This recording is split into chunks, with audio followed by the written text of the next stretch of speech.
সুসজ্জিত বিশাল আকার রুমে নিজের মতন করে আরাম করে পায়ের উপর পা তুলে চেয়ারে হেলান দিয়ে বইয়ে মুখ গুজে রেখেছে ধ্রুব। চোখে মুখে শীতলতার ছাপ, খোঁচা খোঁচা দাড়িগুলোতে পানি চিকচিক করছে, বোধহয় সেটা ঘাম। আশ্চর্য, ঘরে এসি থাকতেও ঘেমে নিয়ে এক হয়ে পড়ার কোনো ছুতো খুঁজে পেল না। তখন এই দরজায় আওয়াজ হলো। ধ্রুব জানে ব্যক্তিটি কে, তাই কাল বিলম্ব করল না। বইয়ে মুখ গুজে গলায় গম্ভীরতা রেখে বলল, কামিন। সাথে সাথে দরজা খুলে গেল। প্রবেশ করলো কেউ। নাকে বাজলো মেয়েলি পারফিউমের কড়া সুবাস, যে অল্পক্ষণের মধ্যেই ছড়িয়ে গেল পুরো ঘরে। ধ্রুব শাহাদাত আঙ্গুলে নাকটা ঘষে নিল। এক হাতে এসির রিমোটটা নিয়ে এসিটা অন করে দিল। মেয়েটি এসেই ধ্রুবর মুখ থেকে বইটা সরিয়ে নিল, ফেলে দিল মেঝেতে। খানিকটা ঝুঁকে ধ্রুবের খুব কাছাকাছিতে গেল। হাতটা এগিয়ে ধ্রুবর বুক বরাবর রাখল। ধীরে ধীরে হাতটা বিচরণ করতে লাগলো ধ্রুবের সর্বাঙ্গে। ধ্রুবর কোনো প্রতিক্রিয়া নেই। তার ভাবে বোঝা যাচ্ছে এগুলো তার নিত্যদিনের ঘটনা, যা সে অভ্যাসে নিয়ে নিয়েছে। মেয়েটা চারিপাশে ঘুরতে ঘুরতে একটা সময় ডিরেক্ট ধ্রুবর পেছনে দাঁড়িয়ে গেল। ধ্রুবর গলায় মুখ রেখে হাত দুটো সামনে এনে একসাথে করে নিল। ধ্রুব, আর কত অপেক্ষা করাবে? প্রতিদিন আমার কাকতি মিনতি করতে ভালো লাগে না। চলো না দেব, আমরা বিয়ে করে ফেলি। তারপর তোমাকে ছাড়া আমার আর একা থাকতে হবে না। উফ, কি দারুণ হবে বলো। তার উপর আমি তোমার সাথে তোমারই কলেজে জয়েন করেছি। মেয়েটার উৎফুল্লতার সহিত কথাগুলো শুনেও ধ্রুব কোনো রকম রিয়াকশন দিল না। যা দেখি মেয়েটার সেকেন্ড কয়েকের চোখ মুখে কাঠিন্যতা রেখে ফের আবেদনময়ী হয়ে উঠল। Babe, one night for me, just one night, you and me. ধ্রুবর বোধহয় এই কথাগুলো সহ্য হলো না। তরিত বেগে উঠে দাঁড়ালো। চেহারায় তার রক্তিম ভাব স্পষ্ট ফুটে উঠল। মৃদু আওয়াজ তুলে রাগ সংবরণ করে বলল, স্টপ আমলিন। তোমার মা বাবার সাথে আমার কথা হয়েছে। ওনারা ডেট আরও 1 মাস বাদে ফিক্সড করেছেন। আর তুমি কি পাগলামো শুরু করেছো? ইউ নো না, আমার স্ট্রং পার্সোনালিটির ওমেন পছন্দ। আর এটা ভুলে যেও না, যতই তুমি আমায় আবেদনময় রূপে নিজেকে দেখাও না কেন, কোনো মতেই আমি আমার শর্ত পূরণ না পেলে বিয়েটা করব না। নো বেব, তোমার মা বাবাকে আমি এনে দেব, বাট বিয়ে তুমি আমায় করবে। বলো। ধ্রুব কঠোর জবাব দিল, আগে শর্ত। ধ্রুবের কথা শেষ হওয়ার আগেই আমলিন ধ্রুবকে জড়িয়ে ধরল। সামনে এসে দূরত্ব ঘুচায়। ধীরে ধীরে ধ্রুব রোস্ট দখল করতে নেয়। তখনই ধ্রুবর ফোনে অ্যালার্ট আসে। একটা লেজার রিমির ওপর এসে পড়ল। সাথে সাথে উন্মোচিত হলো বহিরাগমনের পথ। পথ শব্দটা কয়েকবার আওড়ালো রিমি। নির্দিষ্ট স্থান থেকে কিছু দূরত্বে সরে আসলো। সাথে সাথে দরজাটা আবার বন্ধ হয়ে গেল। তারপর আবার সেই স্থানে গেল। চোখ বন্ধ করে কিছু একটা ভেবে নিল। দুবার পথ শব্দটা উচ্চারণ করলো। তারপর আবার উন্মোচিত হলো পথ। অর্থাৎ এই অংশে এসে পথ শব্দ দুবার উচ্চারণে পথ হয়েছে। অর্থাৎ পাসকোড হচ্ছে পথ শব্দ। রিমি ঘাড় বাঁকিয়ে পেছনে তাকালো। বকুল তার পানি তাকিয়ে তার কার্যকলাপ পর্যবেক্ষণ করছে। সে ইশারায় ডাক দিল। ইশারা সাড়া দিয়ে বকুল এগিয়ে আসলো। পথ পেয়ে গিয়েছি, এবার ক্যামেরা অন করে ফুটেজগুলো নিয়ে আসবো। তুই এখানেই দাঁড়া, আমি ফুটেজ নিয়েই আসছি। না, তুই দাঁড়া, আমি আনছি। অনেক করেছিস তুই, এবার আমার পালা। প্রত্যুত্তরে রিমি মুচকে হাসল, মাথা নাড়িয়ে তাকে সম্মতি দিল। নিজের ফোনটা নিয়ে চলে গেল ছবি আর ভিডিও নিতে। অতঃপর প্রত্যেকটা জায়গা পুঙ্খানুপুঙ্খভাবে তল্লাশি চালিয়ে ভিডিও নিয়ে তারা সিক্রেট ডোর দিয়ে বাইরে চলে গেল। কিন্তু তাদের দুজনের কেউই একটা জিনিস লক্ষ্য করলো না যে তাদের আউট হিস্ট্রিতে দুজনের ফুটপ্রিন্টস রয়ে গিয়েছে। ঘন কালো মেঘে আকাশ ছেয়ে আছে। খুব তাড়াতাড়ি পৃথিবীর বুকে ঢল নামবে যেন এই জানান দিচ্ছে বারংবার। দিনের বেলায় এই বৃষ্টির কোনো কারণ নেই। গতকাল বকুল আর রিমি বাসে এসেছে রাতের দিকে। মিহাতবাবুটা অবশ্য কান্না করেনি, চুপটি করে ফুপুর কাছে থেকেছে। কিন্তু আজ মিহাত কিছুতেই ছাড়ছে না। তার কোল থেকে নিলেই বারবার চিৎকার দিয়ে কেঁদে উঠছে। ছেলেটা ফজরের দিকে উঠেছে, অথচ মুখে কিছু তুলছে না। কলেজের টাইম হয়ে গিয়েছে। রিমি গিয়েছে নিচে ফুপুকে হাতে হাতে সাহায্য করতে। ঘড়িতে 6:30 ছুঁই ছুঁই না। আর যাই হোক, দেরি করা যাবে না। আজ ক্লাস মিস দিলে আর রক্ষে নেই। তাই কাল বিলম্ব না করে সে রিমিকে ডাক দিল। রিমি, রিমি, তাড়াতাড়ি ওপরে আয়, সময় অনেক কম। রিমিকে ডাক শেষে বকুল আয়নাকে ডাক দিল। ডাকের সাথে সাথে আয়না ছুটে এলো। হ আপা, ডাকতেছেন? কন কি লাগবো? বলছি যে মিহাতকে কোলে নাও, আমি দেরি হই, সময় খুব স্বল্প। আয়না মাথা নাড়িয়ে খুব সতর্কতার সাথে বাবুকে কোলে নিল। ফের মিহাদের কান্না শুরু হলো। বকুল একবার অসহায় হয়ে ছেলেটার দিকে তাকালো। কি এক অবস্থা! এই ছেলেটাকেও সে ভালো মতন সময় দিতে পারছে না। একদিকে বাবা মায়ের খুনি, শ্বশুর শাশুড়ির খুনি, ভ্রমের রহস্য, সব কিছু তাকে রীতিমতো তাড়া করে বেড়াচ্ছে। রাতের ঘুমটুকুও হয় না। বকুল কান্নারত মিহাদের থেকে চোখ ফিরিয়ে কাবার থেকে কাপড় নিয়ে ওয়াশরুমে ঢুকলো। যেতে যেতে ভাবলো, এই সময় যদি ভ্রম থাকতো হয়তো তার জন্য সময় আর কাজ দুটি সহজ হতো। আজ একা দায়িত্বের ভারে তার পিঠ নত হয়ে গিয়েছে। ভাগ্য সহায় বলে তার বাবার ইন্স্যুরেন্স থেকে টাকা আসছে, আর সরকারি ভাতা তো আছেই, না হলে এই সংসার মেডিকেল খরচ কিভাবে চালাতো সে। এদিকে রিমি এসে আয়নার কোলে মিহাদকে কাঁদতে দেখলো। তার হাতে নুডলসের বাটি ছিল, দ্রুততার সাথে সেগুলো টেবিলে রাখলো। চলে এলো আয়নার কাছে, মিহাদকে ওর কোল থেকে নিয়ে নিল। আয়না ডাক পড়ল নিচে। ও আর কথা বাড়ানোর সুযোগ পেল না। তটস্থ পায়ে ফুপুর কাছে গেল। ওকে শান্ত করানোর প্রচেষ্টায় বাচ্চা বাচ্চা সুরে সেও কথা বলতে লাগলো। বাবা, কি হয়েছে আমার বাবাটার? কে বকেছে বলো আমাকে? আম্মু মেরেছে? দাঁড়াও, ও আসুক আজ, এমন পিটুনি দেব না ওকে। আমার মিহাচ্ছনাকে কাঁদানো, মেরে মেরে একদম ভর্তা করে দেব। কাঁদে না বাবা, এমন লক্ষ্মী বাবা। এই করতে করতে মিহাদের কান্নার বেগ কিছুটা কমে এলো। এতক্ষণ চিক্কুর দিয়ে কান্না করে চোখ দুটো লাল আর ছলছল করছে, নাকটা লাল হয়ে আছে, মুখ থেকে অনবরত লালা বের হচ্ছে। রিমি তা খেয়াল করলো, টিস্যু নিয়ে পুরো মুখটা মুছে দিল। তখনই ওয়াশরুম থেকে বকুল বেরিয়ে এলো। চোখ মুখ মুছতে মুছতে রিমির কাছে এগিয়ে এলো। মনটা তার একদম বিষিয়ে আছে। বড় একটা শ্বাস নিল। মলিন মুখখানা দেখে রিমি কিছুটা আন্দাজ করলো মেয়েটা বাথরুমে হাত মুখ ধুয়েছে কম, কেঁদেছে বেশি। কিন্তু কাঁদলো কেন? মেয়াদের পিঠে হাত বোলাতে বোলাতে সে জিজ্ঞাসা করলো, কী রে, কেঁদেছিস কেন? প্রত্যুত্তরে বকুল মাথা নাড়ালো, যার অর্থ সে কাঁদেনি, অথচ তার চোখ বলে দিচ্ছে তার মনের অবস্থা। তুই বোধহয় জানিস না, মানুষের মুখ না বরং চোখ কথা বলে, আর আমি কিন্তু চোখের ভাষা পড়তে পারি। আমায় বল কি হয়েছে? রিমির কথায় বকুল বারান্দায় এগিয়ে গেল। হাতের টাওয়ালটা নাড়তে নাড়তে বলল, আর কি হবে, ঠিক আছে, যতক্ষণ অবধি না বলবি ততক্ষণ অবধি কথা বলবো না। বকুল প্রত্যুত্তর করলো না। বকুল আর নিজেকে ধরে রাখতে পারল না, ফুপিয়ে উঠল, শেষমেশ কান্নাই করে দিল। গিয়ে বসলো টেবিলের ধারে বিছানার কোণাটায়। তার কান্না আর কথায় অভিমানের সুর স্পষ্ট। আল্লাহ কপালে এত কেন লড়াই দিল? তিনি কি জানেন না আমি কত দুর্বল? একদিকে স্বপ্ন, ছেলে, পরিবার, সত্য উদ্ঘাটন, কত দিকে যাব আমি আর পারছি না রিমি। কেন যে ভ্রম আমায় ছেড়ে চলে গেল? আবার এসেছে ধ্রুব স্যার, যে কিনা দেখতে একদম আমার ভ্রমের মতো। বছর পেরোলো, শরীরের থেকে কলঙ্কের তকমাটা উঠাতে পারলাম না। প্রমাণ রয়েছে, সময় আছে, কেবল নেই অপরাধী আর ভুক্তভোগী। এখন আমাকে নিয়ে কথা হয়, ভ্রমকে নিয়ে অনেকে গালাগাল করে। এসব আমার সহ্য হচ্ছে না রিমি, আমি একটু শান্তি চাই। রিমি বান্ধবী সব অভিযোগ শুনল। ওর কাজ ঘেঁষে বসতে চাইল, দিল না মিহাদ। কান্না শুরু করে দিল।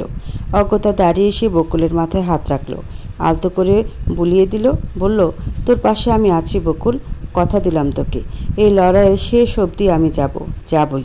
বকুলের আরও জোরে কাঁদতে ইচ্ছে করলো। তার বারবার মনে হয় কেউ কি বান্ধবীর জন্য এমনটা করে না, কিন্তু রিমি কোনো প্রকার রক্তের সম্পর্ক না থাকা সত্ত্বেও জান প্রাণ দিয়ে সে তার সাথে সাথে থাকছে, কাঁধে কাঁধ মিলিয়ে প্রতিটা পদক্ষেপে আপসহীনতার পরিচয় দিচ্ছে। তাহলে সে একা কই? তার তো বকুল আছে। আমি অনেক ভাগ্যবতী রিমি, শত শূন্যতায় তুই। মিহাদ আমার অন্যতম পূর্ণতা, তোকে পাওয়া অনেক ভাগ্যের, বলে ওকে জড়িয়ে ধরল। রিমিও খুব যত্নে আগলে নিল। তারপরে সতর্কতা বার্তা দিল, হয়েছে এবার, নুডলসটা জলদি খা, সময় একদমই নেই। না, মিহাদকে আমার কাছে দে, ও ফোপাচ্ছে। আজ মিহাদের আদরের মাঝে ভাগ বসাবো, ও আমার কোলে ফোপাক, তুই আমায় আজ খাইয়ে দে। কি মিষ্টি আবদার, ফেলতে পারল না বকুল। কান্নার মাঝেও একগাল হেসে তাকে খাওয়াতে আরম্ভ করলো। প্রথম ক্লাসটা মিস হয়েও হয়নি, আল্লাহ পাক রহম করেছে তার উপর। 5 মিনিট আগে কলেজে এসেছে। প্রিন্সিপাল স্যারের অনুমতি নিয়েছে মিহাদকে নিয়ে ক্লাস করার। বলতে গেলে মিহাদকে নিয়ে আজই প্রথম কলেজে আসা। বাসায় কান্নার তোপে ছেড়ে আসতে না পেরে সাথে আনতে হয়েছে তাকে। তার উপর মিহাদ প্রথম ক্লাসে পুরো চুপ থেকেছে, তবে কিছুক্ষণ আগে থেকে কান্না শুরু করে দিল। এদিকে দ্বিতীয় ক্লাসটা ধ্রুব স্যারের। রিমি কোল বদল করলো, মিহাদকে নিয়ে এদিক ওদিক হাঁটাহাঁটি করলো, কিন্তু লাভের লাভ কিছু হলো না, হিতের বিপরীত হলো। মিহাদের কান্না আরও বেশি বেড়ে গিয়েছে। এতদিন মিহাদ আর মিহাদের মা অর্থাৎ বকুলকে আরও চোখে দেখা স্টুডেন্টও মিহাদের কাছে হার মেনেছে। সকলে এসে এসে মিহাদকে এটা ওটা দিয়ে যাচ্ছে, কোলে নেওয়ার চেষ্টা করছে, কিন্তু মিহাদ কিছুতেই যাচ্ছে না, উল্টো এত মানুষ দেখে ছেলেটা এক প্রকার কান্না করে দিচ্ছে। তখনই বকুলদের কাছে ছুটতে ছুটতে দিগন্ত হলো। বকুল আর রিমি দুজনের চোখ ছানা ভরা। দিগন্ত এতদিন পর? সঙ্গে সঙ্গে সর্বাঙ্গের রাগ ভর করলো দুজনের। রিমির বিরক্ত লাগলো। এই শত্রুকে নাকি তার ভালো লেগেছিল। একে তো তার এখানে গলা টিপে মেরে ফেলতে ইচ্ছে করছে। রিমি এগিয়েও গেল সেদিকে। তবে দিগন্তের বলা কথা শুনে বসার থাকারও সময় মিলল না হাতে। তোমরা তাড়াতাড়ি ক্লাসে এসো, ধ্রুব স্যার আসলেন বলে। রিমি বকুলের হাত ধরে বড় বড় পা ফেলে ক্লাসরুমের ভেতর গেল। ক্লাস মিস দিলে খাতা দেখায় নম্বর যে দেবে কমিয়ে, যেখানে তাদের এই ইয়ারে 1 নম্বরের মূল্য অনেক বেশি। বাবুকে আমার কাছে দিন। কি সাবলীল আবদার! বকুল স্তম্ভিত হলো। নিষ্পলক চেয়ে রইল তাহার চোখ জোড়ায়। পুরো ক্লাসরুমে চলছে পিনপতন নীরবতা। কেউ টু আওয়াজ অব্দি করছে না। তবে চোখের ইশারায় একে অপরের ভাব আদান প্রদান করে নিচ্ছে। এদিকে বলার পরেও বকুলের অমন স্তম্ভিত চাউনিতে ধ্রুব ভ্রু কুঁচকালো। বাবুটা কেঁদেই চলেছে, তার দিকে তাকিয়ে কেঁদেই চলেছে। কাল বিলম্ব না করে ঝড়ের গতিতে মিহাদকে নিজের কোলে নিয়ে নিল। আর অমনি অলৌকিকভাবে মিহাদের কান্না থেমে গেল। ছেলেটা অল্প অল্প করে হাসতে লাগলো। পুরো ক্লাস অবাক, বিস্ময়, হতভম্ব। ধ্রুব সময় নষ্ট করলো না, ক্লাসে করা আদেশ জারি করলো। সবার গতকালের পড়াটা আজ বুঝে লাইন টু লাইন লিখবে। আমি খাতাগুলো জমা নেব, তারপর আগামীকাল নম্বর পাবে। ধরে নাও এটা একটা ক্লাস টেস্ট।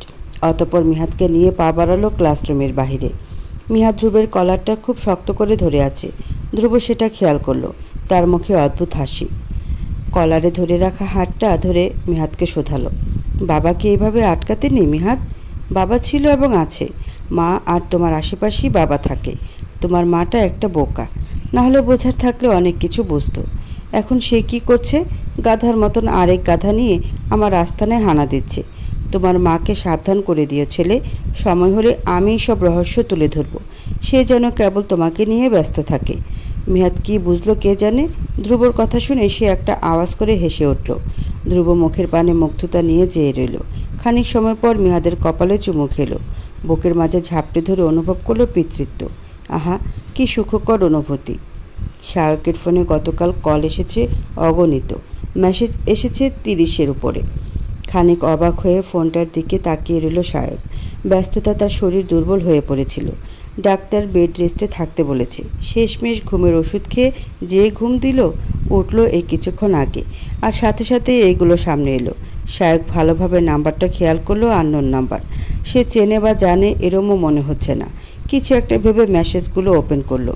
এক এক করে সব মেসেজ পড়তেই তার কাছে পুরোটা পরিষ্কার হলো যে কে তাকে মেসেজ করেছে। মেসেজগুলো বলে দিচ্ছে নাম্বারটা তার প্রাণপ্রিয় বন্ধুর বৌমার, অর্থাৎ বকুলের। এতদিন পর শায়ক কিছুটা ভাবুক হয়ে মেসেজগুলো পড়তে শুরু করে। প্যাকেট করে ভিডিও, ছবি এগুলো দেখতে থাকে। সবগুলো ছবি সেদিনের, যেদিন রিমি আর বকুল গিয়েছিল সিক্রেট রুমটায়। এক এক করে সব রহস্যের কথা বকুল জানিয়েছে। সব দেখে শায়ক চিন্তিত হলো। বন্ধুর বিয়োগে মনটা অশান্ত ছিল খানিক সময়। এখনও মনে করলে বুকের ভেতর ভীষণ যন্ত্রণা হয়। কিন্তু আজ যখন বকুল বলল সব, তখন সত্যি তার ভাবতে হচ্ছে। ভ্রমের মতন দেখতে কারোর ফিরে আসা, পুলিশের তদন্ত, বোম ব্লাস্টের কাহিনী, বকুলের বাবা মা সহ পুরো পরিবারের মৃত্যু, সবগুলো কি কাকতালীয়? কিভাবে? না, দেরি করা চলবে না, বকুলের পাশে দাঁড়াতে হবে। শায়ক আর এক মুহূর্ত দেরি করলো না। দ্রুততার সাথে তৈরি হয়ে গেল। উদ্দেশ্য ঢাকা টু ময়মনসিংহ। দ্বিতীয় ক্লাস শেষ। ধ্রুব বাইরে থেকে একজনকে ডেকে খাতা তোলার দায়িত্ব দিয়েছেন আর নিজে প্রস্থান করেছেন। বকুল হাঁসফাঁস করছে। এইভাবে মিহাদকে নিয়ে চলে গেছে, তার এখন আনতে যাওয়া উচিত। কিন্তু কথাটা কিভাবে গিয়ে বলবে সেটা সে বুঝতে পারছে না। বারংবার হাত কষতে শক্ত করে নখগুলো দিয়ে দাগ বসাচ্ছে। রিমি বকুলের কাণ্ডগুলো লক্ষ্য করলো। ঠোঁটের কোণে বিদ্রুপতা রেখে বলল, এত কিসের ভাবা ভাবি রে? মনে হচ্ছে ছেলেটা ওনার। বকুল থেমে গেল। সত্যিই তো তাই। ছেলেটা তো ওর, ধ্রুবর নয়। নিজের ছেলেকে আনতে যাবে, কিসের এত সংকোচ? এই ভেবে খানিকক্ষণ চুপ থাকলো। তারপর বড় একটা শ্বাস নিয়ে রিমিকে, তোর আসতে হবে না, নির্দেশ দিয়ে পা বাড়ালো ধ্রুবের কাছে। হঠাৎই বকুলের লক্ষ্য হলো ধ্রুব স্যার দ্রুততার সাথে মিহাদকে কোলে নিয়ে এগিয়ে আসছেন। বকুল অবাক হয়। সে থ মেরে দাঁড়িয়ে যায় সেখানেই। এদিকে ধ্রুব স্যার মিহাদকে তার কোলে দিয়ে এক কথা দৌড়ে কলেজের বহিরাপথের দিকে যায়। স্ট্রেঞ্জ, এরকম ব্যবহারের মানে কি? সামান্য কথাও কি তিনি বলতে পারলেন না? নিমেষেই মন খারাপ হলো তার। তবে তা আর বেশিক্ষণ টিকল না। রিমি ডাক দিল, ক্যান্টিনে যেতে ডাকছে। দিগন্ত নাকি কী সব এক্সপ্লেন করবে। বকুলের মুখে বিরক্তির মাত্রা ক্রমশ বাড়ল। এই দিগন্ত তো একটা অন্য রকমের ক্রিমিনাল। একে পুলিশে তো দেওয়াই উচিত। রাগ ক্ষোভ নিয়ে সে পা বাড়ালো ক্যান্টিনের দিকে। মিয়াদ আবার পেছনের দৃশ্য দেখে দেখে আঙ্গুল চষছে। বোধহয় পৃথিবীর সবচেয়ে দারুণ মুহূর্ত অনুভূতি এইটাই। বকুলকে বার কয়েক কল করার পরেও যখন রিসিভ করছিল না, তখন ওনার খেয়ালে আসে যে এই টাইমে তো বকুল মেডিকেলে, শত কল করলেও পাওয়া যাবে না। এদিকে তিনি ওদের নতুন বাসার ঠিকানা জানেন না, তাই যেতেও পারছেন না। কল দিলেন ফুপুর নম্বরে। রিসিভ করলে তিনি নিজের পরিচয় জানান। তারপর বকুলের বলা সব কথাই A to Z সব কথাই বললেন। সব শুনে ফুপুর মাথায় হাত। বকুল তাকে লুকিয়ে এ অবধি এসেছে, অথচ সে ঘূর্ণাক্ষরও টের পায়নি। মেয়েটা তার ভাই ভাবি স্বামীর মৃত্যুর খুনিদের ধরিয়ে দিতে এতটা তৎপর হয়ে উঠল, অথচ মেয়েটা কিছুই জানালো না। এক আকাশ সমান অভিযোগ অভিমান এসে উপচে পড়ল ওনার মুখে। তিনি জানতে চাইলেন এখন কি করবেন। আপনাদের পুরনো বাড়িতে তল্লাশি চালাবো আর সিক্রেট রুমটা যাব। আমিও আপনার সাথে যাব। কোথায় আছেন বলুন? না না, আপনাকে আসতে হবে না, শুধু শুধু কষ্ট করবেন। ওখানে আমি আর আমার একটা পুলিশ বন্ধু যাচ্ছি। আশা করি আল্লাহর রহমতে সবাই ভালো আছে। আচ্ছা, রাখলাম। ফোন কেটে গেল। শায়েক ফোনটা প্যান্টের পকেটে ঢুকিয়ে পুলিশ বন্ধু আসিফের দিকে তাকালেন। এখন ঘটনাস্থলে যাব আমরা? হ্যাঁ ঠিক আছে, চল যাওয়া যাক। অতঃপর খানিক সময় বাদে শায়ক আর ওনার বন্ধু আসিফ পুরনো বাড়িতে প্রবেশ করে। খুঁটিয়ে খুঁটিয়ে তল্লাশি চালায়। তারাও সন্দেহভাজন কিছু পেল না। তারপর বকুলের ডিরেকশন অনুযায়ী সেই সিক্রেট রুমে যায়। তারা সিক্রেট রুমে প্রবেশ করে চারিদিকে চোখ বুলাতেই বুঝে যায় যে এই রুমটা বেশ পরিকল্পনা করে বানানো হয়েছিল। তারা এক এক করে কিনারাগুলো চেক দিল। যখনই দরজার পাসওয়ার্ডের কাছে গেল, তখনই নিচ থেকে দেয়াল খুলে কেউ প্রবেশ করলো। পরনে তার কালো রঙের জ্যাকেট, প্যান্ট আর মাস্ক। চেনা যাচ্ছে না লোকটিকে। উপস্থিতি পেয়ে তারা দুজনেই চমকে তাকায়। একই সাথে দুজন এগিয়ে যায় লোকটির কাছে। আর এটাই যেন ওদের সবচেয়ে বোকামি একটা কাজ। সুযোগ বুঝে লোকটি দক্ষ হাতে লুকায়িত স্প্রে করে দেয় ওদের মুখে। ওরা সঙ্গে সঙ্গে জ্ঞান হারায়। লোকটা পাজা কোলে করে দুজনকেই অন্য একটি রুমে নিয়ে যায়। বের হয়ে সে রুমে নিজের মন মতো একটা পাসওয়ার্ড দিয়ে দিল। তারপর মুখের মাস্কটা সরিয়ে ফেলে দিল ফ্লোরে। উন্মুক্ত হলো চেনা একটু মুখ, ধ্রুব স্যারের মুখ। তিনি নিজের চুলগুলো মুষ্টিবদ্ধ করলেন। রাগে তার কপালের শিরা ফুলে উঠল। চেঁচিয়ে বলে উঠলেন, বকুল কেন এমনটা করলে? এক্ষুনি তো সবাইকে জানিয়ে দেওয়ার দরকার ছিল না। কেন এত বেপরোয়া তুমি? সাথে সাথে ধ্রুবর ফোনটা বেজে উঠল। স্ক্রিনে ভেসে উঠল আমরিন নাম্বারটি। এই সময় আমরিনের ফোন কল। চিন্তিত হয়ে রাগী মুখ নিয়ে কলটা রিসিভ করলো। বলো। বলার আগে আমরিনের কণ্ঠ ভেসে আসলো, তোমার খেলা শেষ ভ্রম। তোমার চালাকি ধরে ফেলেছি।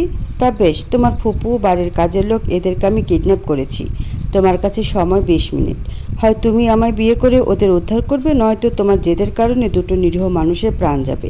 যা করবে ভেবে করো। বাবা মাকে তো হারিয়েছই, এবার বাকিদের হারাবে। As you wish. হ্যাঁ। বকুল বোধ হয় রাস্তায়, বাড়ি ফেরার পথে। ওর সাথে যা খুশি তাই হতে পারে। Mind it. Goodbye, best of luck. ধ্রুবের শ্বাস প্রশ্বাস দ্রুত চলল। ত্বরিত বেগে ডায়াল করলো সারাফাত নামক সেভ করা নম্বরে। আরাফাত আর ভ্রম দুজনেই বাল্যকালের বন্ধু, কিন্তু ওই যে পড়াশোনার তাগিদ, যে কারণে আলাদা হয়ে যায় দুজন। তারপর তকদিরের জোরে দুজনের আবার দেখা হয়ে যায়। দায়িত্ব নেয় পরিবারকে বিপদ থেকে মুক্ত করবার। ততদিনে ভ্রম সকল রহস্যের সমাধানে নিজেকে পুরোটা সঁপে দেয়, আর পরিবারের দেখাশোনার দায়িত্ব দেয় সারাফাতকে। সারাফাত বেস্ট ফ্রেন্ডের কল পেয়ে দ্রুত রিসিভ করে নেয়। ফোনটা কানে দিতে শুনতে পার ভ্রমের তাড়া দেওয়া আওয়াজ। তুই দ্রুত আমাদের সিক্রেট রুমে আয়।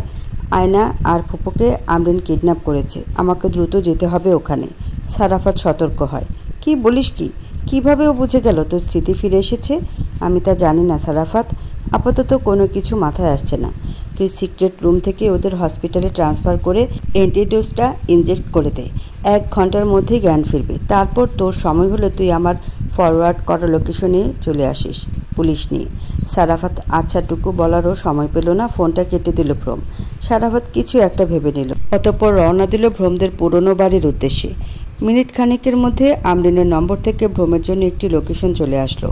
ভ্রম কালো বিলম্ব করল না। সিক্রেট রুম থেকে বেরিয়ে রওনা দিল সেই উদ্দেশ্যে। তবে যাবার আগে লোকেশনটা ফরওয়ার্ড করে দিল সারাফাতকে। হসপিটালে এক এক করে পাক্কা 4 জনের বডি গেল। সারাফাত ছুটে গিয়ে ডাক্তারকে ডেকে এনেছেন। 4 জনকে ভালোভাবে দেখতে দিলেন। তারপর আড়ালে নিয়ে কানে কানে ভ্রমের অ্যান্টিডোজের কথা বললেন। ডাক্তারটি ঝামেলা করল না। নিরাপত্তা নিশ্চিত করে তিনি সেগুলো 4 জনের শরীরে ইনজেক্ট করে দিবেন বলে জানিয়েছেন। তারপর সারাফাত বুদ্ধি করে পুলিশ কল করে নিরাপত্তা চাইল। সেখানে আবার দেরি হলো 1 ঘন্টা। অবশেষে উপযুক্ত কারণ পেয়ে পুলিশ সেই 4 জন পেশেন্টকে কড়া নিরাপত্তা রাখলো। সে স্বস্তির শ্বাস ফেলে এবার নিজের ড্রেস আপ চেঞ্জ করতে ওয়াশরুমে গেল। আপাতত সেই স্থানে তাকে ভ্রমের শুভাকাঙ্ক্ষী হিসেবে অ্যাক্টিং করতে হবে। ভ্রম যত দ্রুত পারে পৌঁছালো। হাত ঘড়ির দিকে তাকিয়ে সময়টা দেখে নিল। যে জায়গায় তাকে আসতে বলেছে সেখানে সে 2 মিনিট আগে এসে পৌঁছেছে, কিন্তু এখন অবধি তাকে কেউ নিতে আসলো না। বিরক্তিতে সামনে থাকা পাথরটা লাথি মেরে দূরে কোথাও সরিয়ে দিল। খানিকক্ষণ পর তাকে নিতে আসে একটা হোয়াইট নেভি ব্লুর অ্যাডজাস্ট করা একটি কার। ভ্রমের কিছু বলার আগেই গাড়ির লোকেরা তাকে তাদের গাড়িতে তুলে নেয়। ভ্রম কিছু করতে গেলে তাকে বারবার না করা হচ্ছে। ব্যাপারটা মস্তিষ্ক বুঝলেও মানতে চাইছে না ব্যথিত মন। তখনই তার একটা কল আসে। চেলাগুলো বলায় সে কলটা স্পিকার দেয়। আমরিনের কণ্ঠ শোনা গেল। কংগ্রেটস মিস্টার ভ্রম, আপনার সুইট সান এখন আমার বাড়িতে, আমার রুমের দোলনায়, আর মা বকুল একা রাস্তার একটি গাছতলায়। আহারে বেচারি ছেলেকে হারিয়ে চোখে সর্ষে ফুল দেখছি। কি চাইছিস তুই? তোকে। ভ্রম রাগে কলটা কেটে ফোনটা ছুঁড়ে ফেলে দিল গাড়িতে। কেউ সেটা একবারও তোলার আগ্রহ পেল না। তবে লোকেরা এবার তাকে স্প্রে করে শুয়ে দিল নিজেদের উরুতে। সে পুরোপুরি জ্ঞান হারায়নি। ভাবছে কল্পনা সাগরে ডুবছে, কিন্তু সে বুঝতে পারল না এমনটি হচ্ছে কেন। তারপরে খেয়াল হলো এইটা হয়তো স্প্রে করা মেডিসিনের প্রভাব। বকুল রাস্তায় এদিক সেদিক খুঁজছে। 2টো মহিলা এসে তাকে কিছু একটা শুকিয়েছিল। তারপরে সে ঠায় দাঁড়িয়েছিল। ওরা ওর কোল থেকে মিহাদকে নিয়ে নিচ্ছিল, তবুও সে কিছু করতে পারছিল না। আর বাবুকে নিয়ে যাওয়ার আধা ঘন্টা পরে ধীরে ধীরে ও বাস্তবে ফিরে। মহিলা দুটোর মুখে মাস্ক ছিল। পোশাক আশাককে গেও ভাবছিল। ওদের সাথে তার তো কোনো শত্রুতা নেই, তবে মিহাদকে কেন নিয়ে যাবে বকুলের মাথায় কিছু ঢুকলো না। তার হাত পা কাঁপছে। সেভাবেই দৌড়াতে কলেজে প্রবেশ করলো ধ্রুব স্যারের নাম্বারের আশায়। তারপর একটা নাম্বার পেয়েও গেল। নাম্বারটা ডায়াল করতেই থাকলো একের পর এক, কিন্তু ওপাশ থেকে কেউ রিসিভ করলো না। বকুলের এবার পাগলপ্রায় অবস্থা। ভ্রমের সামনে সারি সারি কতগুলো বিল্ডিং। আমরিনের দেওয়া লোকেশন অনুযায়ী সামনের বিল্ডিংটাতে তাকে যেতে হবে। পায়ের গতি বাড়িয়ে দ্রুততার সাথে বিল্ডিংয়ে প্রবেশ করলো। মেসেজটা চেক করে দেখলো 7 তলায়। এগিয়ে গিয়ে লিফটে উঠে গেল। লিফটের দরজা বন্ধ হবার সাথে সাথে সে এক হাত বাড়িয়ে দরজাটা বন্ধ হওয়া আটকালো। কাল বিলম্ব না করে বাইরে বেরিয়ে আসলো। মস্তিষ্ক এইটা জানালো যে আমরিন আন্দাজ করবে যে সে শর্টকাট নিতে লিফট ইউজ করবে, আর তখন যদি তাকে লোক নিয়ে ধরে ফেলে, একা তো কোনো কিছুই সম্ভব হবে না। তাই বুদ্ধি খাটিয়ে সিঁড়ি দিয়ে সে উঠছে 7 তলা। যেতে একটু কষ্ট হবে, তবে দুজনের প্রাণের কাছে 7 তলা কিছুই না। নির্দিষ্ট কক্ষে প্রবেশ করে ভ্রম থ হয়ে গেল। পুরো রুমে কেবল সোফা সেট ছাড়া আর কোনো ভারী আসবাব নেই। স্ট্যান্ডে ঝুলে আছে লাল রঙের শেরওয়ানি, পাগড়ি, পাজামা। আমরিনের গায়ে লাল লেহেঙ্গা, ভারী গহনা আর মেকআপ। সে সোফায় বসে একমনে ফোন চাপছে। নজরে ভ্রমকে পড়তে সে ফোনটা তৎক্ষণাৎ রেখে দিল। একদরে ভ্রমের অতি নিকটে এসে দাঁড়ালো। মুচকে এসে ভ্রমকে শুধালো, আমি জানতাম তুমি আসবে, দ্যাটস মাই কিং। জড়িয়ে ধরতে এলে ভ্রম বাধা দিল। হাত উঁচিয়ে দাঁড়িয়ে থাকতে বলল। জানতে চাইলেও ফুপু, আয়না আর তার সন্তান কোথায়। ভ্রমের প্রশ্নে এসে সোফায় গিয়ে বসলো। পায়ের উপর পা তুলে টেবিলে থাকা মিষ্টির প্যাকেট থেকে একটা মিষ্টি উঠালো।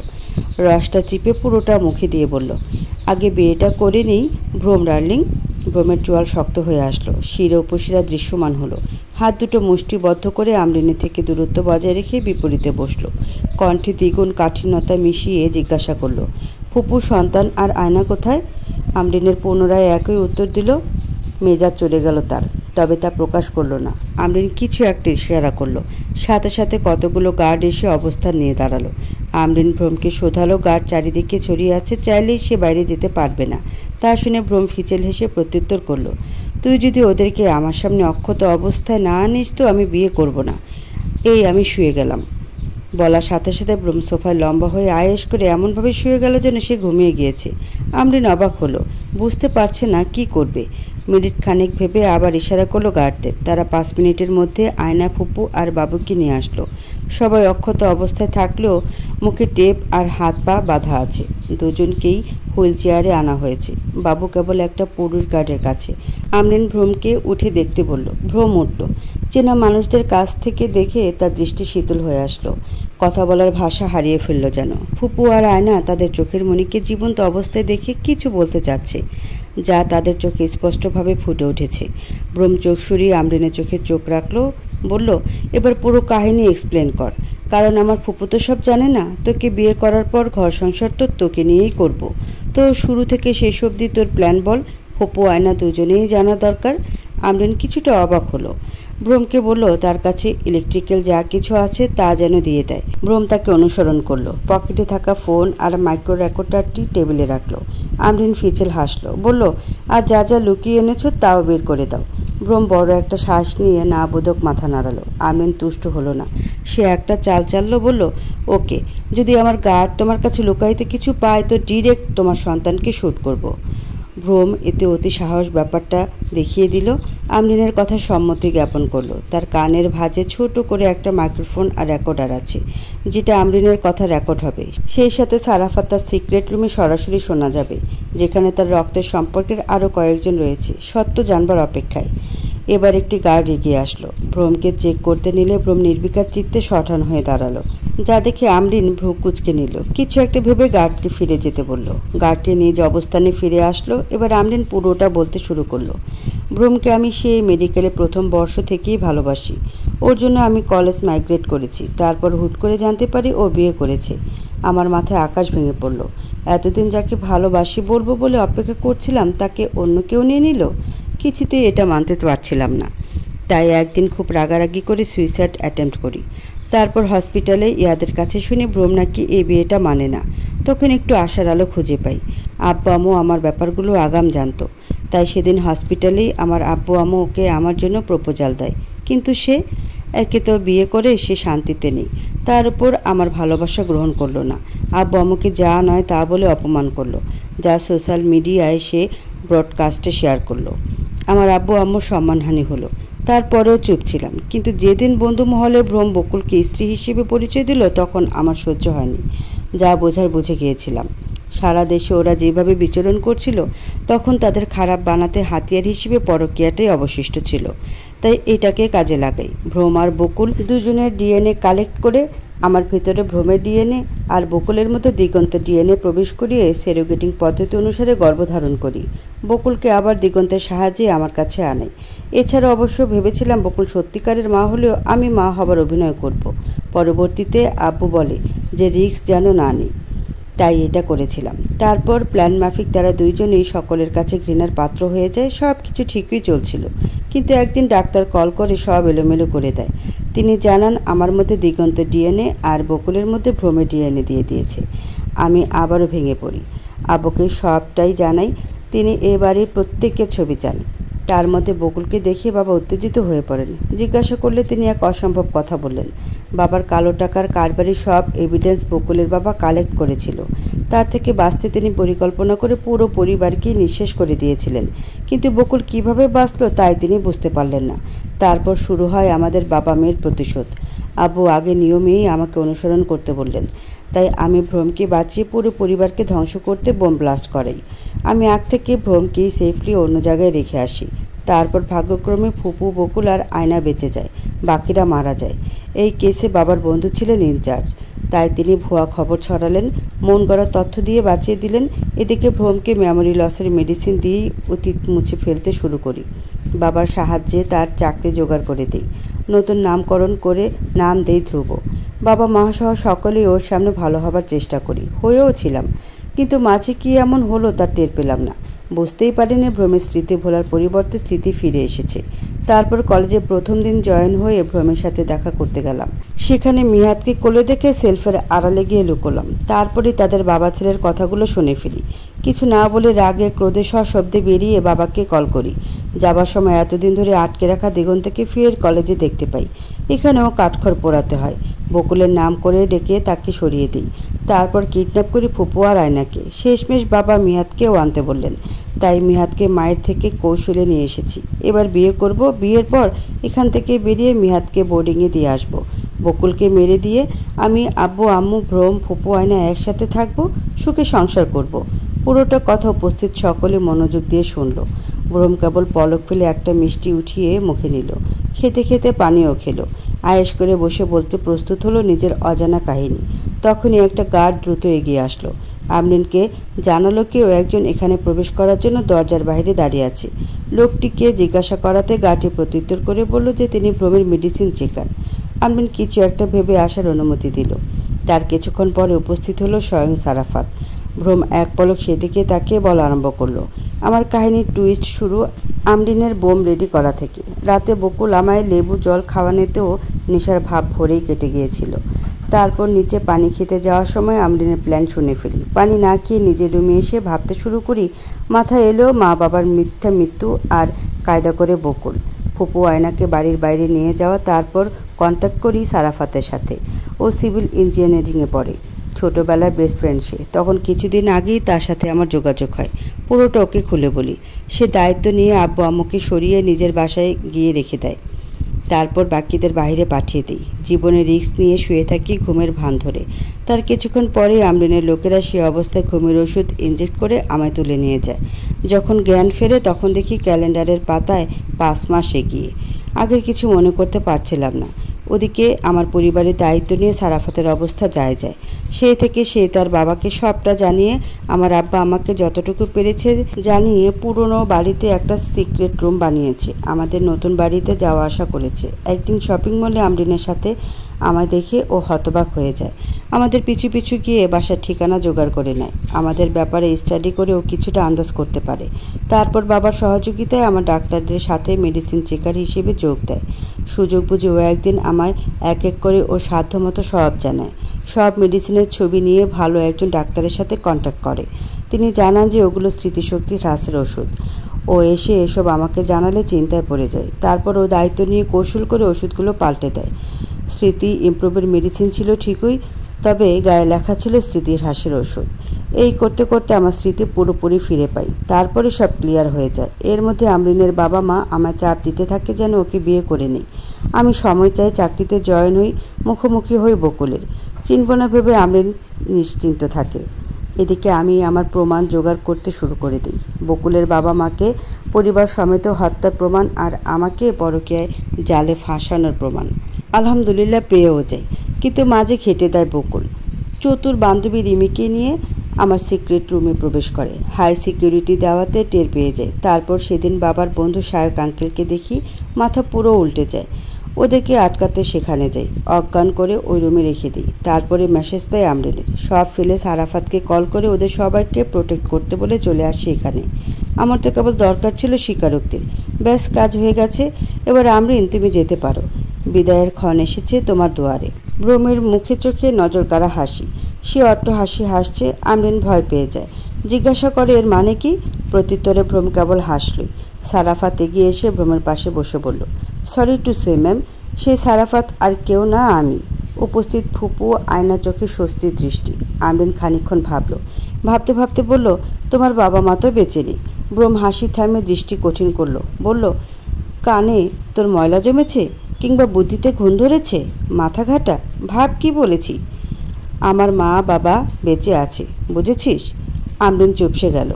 তার মা বাবা যে এই ফ্ল্যাটে আছে, তাদেরকে সে ঘরবন্দি করে রেখেছে। ওদেরকে মুক্তি না করলে যে ওরা ফাঁসিতে ঝুলবে। সে চকিতে দাঁড়িয়ে যায়। দ্রুততার সাথে দরজার কাছে যেতেই দরজার তালা বরাবর গুলি এসে লাগে। ভয়ে পেছন ফিরে তাকায়। গুলিতে সাইলেন্সার থাকার ফলে গুলির আওয়াজ হয়নি। হলে বোধহয় মিয়াদ বাবুর কানে সমস্যা হতো। পেছনে দরজা ঠেলে দাঁড়িয়ে আছে শতেক খানেক পুলিশ। টাকা দিয়ে কেনা গার্ডদের অধিকাংশদের তারা বাইরে পাঠিয়ে দিয়েছে। কেবল উপস্থিত আছে পুলিশ ফোর্স, ভ্রম, আমরিন, ফুপু, আয়না, মিয়াদ। কয়েকজন পুলিশ রুমগুলো চেক করতে উদ্যত হলো। সাথে সাথে আমরিন নিজের গলায় ছুরি ধরল, বলল, রুম চেক করলে সে সুইসাইড করবে। পুলিশ অফিসার মুচকি হাসলেন। তাদেরকে নিজেদের কাজ করতে অনুমতি দিলেন। এরম কত শত আমরিনকে তিনি দেখে রেখেছেন, এ তো পায়ের ধুলো। তারপর রুম থেকে পাওয়া যায় আমরিনের বাবা মাকে। লেডি কনস্টেবল গিয়ে ফুপু আর আয়নার বাঁধন খুলে দেন। বাকিদের অ্যারেস্ট করে পুলিশের জিপে ওঠানো হলে আমরিনের বাবা অভিশাপ দিয়ে গেলেন, সুযোগ পেলে তিনি আবারও মারবেন, আবারও। আর আমরিন রাগে কান্নায় কনের সাজে জিপে উঠল। আমরিনের মা এখনও সব দোষ ভ্রমকে দিয়ে যাচ্ছেন। যা দেখে তাকে মেন্টাল ট্রিটমেন্ট করার জন্য ডাক্তারের কাছে পাঠানো হবে বলে সিদ্ধান্ত নেওয়া হয়। ফুপু এসে ছেলে আর সারাফাতকে জড়িয়ে হাওমাও করে কাঁদতে লাগলেন। আয়না গিয়ে মিহাদকে কোলে নিল। কিছুক্ষণ মত বিনিময় আর অভিযোগের পালা শেষে রওনা হলো বাড়ির উদ্দেশ্যে। অতএব আলহামদুলিল্লাহ, সকলে নিরাপদ এখন। এদিকে ছেলেকে না পেয়ে বকুলের পাগলপ্রায় অবস্থা। বাসায় এসে ফুপু আয়নাকে না পেয়ে অবস্থা আরও গুরুতর হলো। রিমিকে কল করে বলাতে সে মুখ ফসকে বলে দিল হয়তো তাদেরকে কিডন্যাপ করা হয়েছে। সেই থেকে বকুল দেয়ালে মাথা ঠুকে রক্ত বের করে দিয়েছে। পরনের সাদা অ্যাপ্রনটাও তার খোলা হয়নি। অ্যাপ্রনে লেগে আছে এবড়ো থেবড়ো দাগ। শেষ আপনজন বলতে কেবল ফুপু আয়না আর মিহাদই ছিল। এরা আর কেউ নেই। ভাবতে বকুলের মাথা ঝিম ধরছে। ও আর এক মুহূর্ত দাঁড়িয়ে রইল না। মস্তিষ্কে একটা কথাই ঘুরছে, সবাইকে যখন হারিয়ে ফেলেছে তখন সে কেন একা বাঁচবে? তার তো বেঁচে থাকার কোনো অধিকার নেই। এই ভেবে সে ছাদে উঠল। বাসাটা তাদের 8 তলা। এখান থেকে পড়ে গেলে নিশ্চয়ই তার ফের শ্বাস নিতে হবে না। ভাবতে তার নিঃশ্বাস ভর্তি দীর্ঘশ্বাস আর প্রশান্তি বেরিয়ে এলো। জীবনের সবচেয়ে বড় সাহসটা দেখিয়ে বসে পড়ল রেলিংয়ে। চোখ বন্ধ করে একবার মিহাদের মুখখানা স্মরণ করলো। গালে কান্নার শুকিয়ে যাওয়া দাগ বিদ্যমান, সেই সাথে টপ টপ করে একের পর এক অশ্রুপাত হচ্ছে। সে একগাল হেসে নিচের দিকে অগ্রসর হলো। বকুল নিচে যাবার আগে কেউ তাকে 2 হাতে জড়িয়ে ধরল। চমকে তাকালো তাকে জড়িয়ে ধরা ব্যক্তিটির দিকে। রিমি তাকে ধরে আছে। নিজের মতো করে টেনে ছাদের ফ্লোরটায় ফেলে দিল। কোমরে ব্যথা পেল বকুল। রিমি তো ওয়াক্কা করল না। হাঁপাতে হাঁপাতে বকুলের গালে সপাটে চর বসালো। বকুল বিস্ময়ে সে গালে হাত দিয়ে নিষ্পলক চেয়ে রইল রিমির পানে। মোখায়াবু বলে দিচ্ছে, তুই আমাকে কেন মেরেছিস? রিমি বুঝে নিল। চেঁচিয়ে বলে উঠল, তোর কি মেন্টাল কোনো প্রবলেম আছে? আমি ঘর দৌড় ছেড়ে তোর পাশে থাকার চেষ্টা চালিয়েছি সর্বদা। কাঁধে কাঁধ মিলিয়ে তোর সাথে দিয়েছি। আর সে তুই কিনা আমাকে ছেড়ে মরতে যাচ্ছিস? দুনিয়ায় মিহাদ, ফুপু, আয়না, ভ্রমকে আপন ভাবলি। আমি কি তোর কেউ হই না কেউ? বান্ধবী বলে দূরে সরিয়ে দিবি? বকুলের চোখের পানি অটোমেটিকলি বন্ধ হয়ে গিয়েছে। শ্বাস প্রশ্বাস ধীরে স্থিরে চলছে। রিমির বলা প্রতিটা বাক্য বিড়বিড় করছে। সত্যিই তো, তাকে কেন সে ভাবেনি? সে আর রিমি দুজনে মিলে তো মিহাদকে খুঁজতে পারবে। কেন তবে এই বোকামিটা করতে গেল সে? ভাবতেই 2 চোখ জুড়িয়ে জল এলো। উঠে গিয়ে ঝাপটে জড়িয়ে ধরল রিমিকে। মাপ চেয়ে দুজনের ক্ষণস্থায়ী অভিমানের সমাপ্তি টানল। এর মাঝে উপস্থিত হলো ভ্রমের মা বাবা, ফুপু, আয়না আর মিহাদ। মৃত মানুষদের জীবন্ত দেখে চোখ ছানা বড়া হয়ে যায় তাদের। অবাকতা নিয়ে একের পর এক প্রশ্ন করে। সব প্রশ্নের উত্তর ভ্রম স্মুথলি দিয়ে দেয়। অতঃপর কিছুক্ষণ মেলোড্রামা হলো। সময়ের স্রোত কখনো কারোর জন্য অপেক্ষা করে না। ক্যালেন্ডারের পাতায় এবার 2018 ছাপিয়ে এসেছে 2023 সাল। পরিবর্তন হয়েছে অনেক কিছু। বিয়ের প্রতি অনীহা দেখিয়ে চিরকুমারী থাকবে বলা ফুপু বিনতি বিয়ে করেছেন ভাইয়ের বন্ধু শায়ককে। শায়ক নিজে যেখানে প্রস্তাব রেখেছে সেখানে মিস্টার খালিকুজ্জামান মানা করতে পারেননি। সব দিক বিবেচনা করেই বিয়ে দিয়েছেন তাদের। ফুপুর প্রথমে আপত্তি থাকলেও এখন বোধহয় আর নেই। দিগন্তের জেল হয়েছিল 2 বছর। তার 2 বছরের মাঝে রিমির সাথে প্রণয় হয়। তারাও পরিবারের সম্মতিতে বিয়ে করে নেয়। বকুলের পরিবারের হত্যা আর কালোবাজারির কেসে আমরিনের বাবা মায়ের ফাঁসি হয়েছে। আর আমরিনের 18 বছরের কারাবাস। বলতে গেলে আল্লাহর রহমতে এখন তালুকদার পরিবারে শোকের ছায়া কিংবা বৈরিতা নেমে গিয়েছে পূব আকাশে। সন্ধ্যা লাল আকাশে বৃষ্টি পড়ছে টুপটাপ। টিনের চালে সেটা মন্ত্রমুগ্ধের ন্যায় ধরা দিল। তালুকদার পরিবার ঘুরতে এসেছে রাঙ্গামাটিতে। এক আত্মীয়ের বাড়ি আছে এখানে। তারা আসবে শুনে সে বাড়ির মালিক তাদের থাকতে বলে। তারা রাজি হয়ে যায়। বিশাল আয়তন নিয়ে বানানো হয়েছে বাড়িটি। টিনের তৈরি হলেও প্রতিটা ঘরে আছে শৌখিনতার ছোঁয়া। ভ্রম, বকুল, ভ্রমের মা বাবা, ভ্রমের ফুপু ও বাবার বন্ধু শায়ক, রিমি আর দিগন্ত সবাই একটা করে রুম নিয়েছে 4টি। আজ মিহাদবাবু দাদু দিদার সাথে থাকবে, তাই সে সেখানে। রুমে কেবল বকুল আর ভ্রম বিছানায় বসে ল্যাপটপে কিছু অফিসিয়াল কাজ করছে, আর বকুল বাইরের বেলকনিতে দাঁড়িয়ে আছে। আচমকা বজ্রপাতের শব্দ শুনে ভ্রমের খেয়াল হলো বাইরে বৃষ্টি হচ্ছে। চকিতে সহধর্মিনীর খোঁজ লাগায়। নজর আটকে যায় বেলকনিতে। সেথায় দাঁড়িয়ে আছে তার কাঙ্ক্ষিত নারী সত্তাটি। পরনে তার মেরুন রঙের শাড়ি, চুলগুলো খোলা, যা কোমর ছাড়িয়ে আছে। না চাইতেও ভ্রম বিভ্রমে পড়ে গেল। সম্মোহনী হয়ে ল্যাপটপ ছেড়ে ধীর পায়ে বকুলের কাছে এগিয়ে গেল। বেলকনিতে পা রাখতে শীতল একটা বাতাস তার গায়ে তোলা দিয়ে গেল। ভ্রম সেটা চোখ বুজে আপন করে নিল। টিনের চালে বৃষ্টির টুপটাপ শব্দ, প্রিয় রমণী, মৃদু মন্দ দোল খাওয়ানো বাতাস সবই যেন আজ তাকে মাতাল করতে উঠে পড়ে লেগেছে। সে আর দেরি করল না। বকুলের কোমর জড়িয়ে ধরে ঘাড়ে মুখ ডুবিয়ে দিল। অতি পরিচিত স্পর্শে বকুল শিউরে উঠল। হাত দুটো ভ্রমের হাত জোড়ায় রাখল। মাথাটা ভ্রমের দিকে এলিয়ে দিল। কানে ভেসে আসলো প্রিয় কণ্ঠস্বর, রেড হার্ট। সে কি আদরে নরম কণ্ঠের ডাক। বকুল গলে গেল, তার চেয়েও কোমল হয়ে প্রত্যুত্তর করলো। ভ্রম শক্ত করে নিজের সঙ্গে লেপটে নিল, ধরা গলায় শোনালো, সুর টেনে বলল, you know what, you are my sweet heart, my only one red heart. Bakul শুনেও প্রত্যুত্তর করল না, কেবল বুঝে নিল ভ্রম তাকে ভালোবাসতে চায়। আবারও ভ্রমের আওয়াজ শোনা গেল, সে শান্ত কণ্ঠে বলছে, আল্লাহর কি লিখন দেখো, একদম নিখুঁত লিখন, যাতে নেই একটুখানি ফাঁক ফোকর, যেন চাইলে কেউ যেতে পারবে না, যার জ্বলন্ত প্রমাণ আমরা দুটি। শত বাধা বিপত্তি পেরিয়ে আজ আমরা সবাই একসাথে, শুকরিয়া আদায় করো। বকুল মুচকি এসে আলহামদুলিল্লাহ বলল। যা শুনে ভ্রম বকুলের গালে শব্দ করে চুমু খেলো। বকুল কেবল পাগল হয়ে গিয়েছেন বলে ভ্রমের চুলগুলো এলোমেলো করে দিল। ভ্রম শব্দহীন হাসলো, নিজ থেকে আবদার করে বসল, শোনো জি, আমি কি দ্বিতীয়বার বাবা হতে পারি? বকুলের লজ্জা পাওয়ার কথা, কিন্তু সে পেল না। ভ্রমকে অবাক করে দিয়ে এলো হেসে বলল, অবশ্যই পারেন।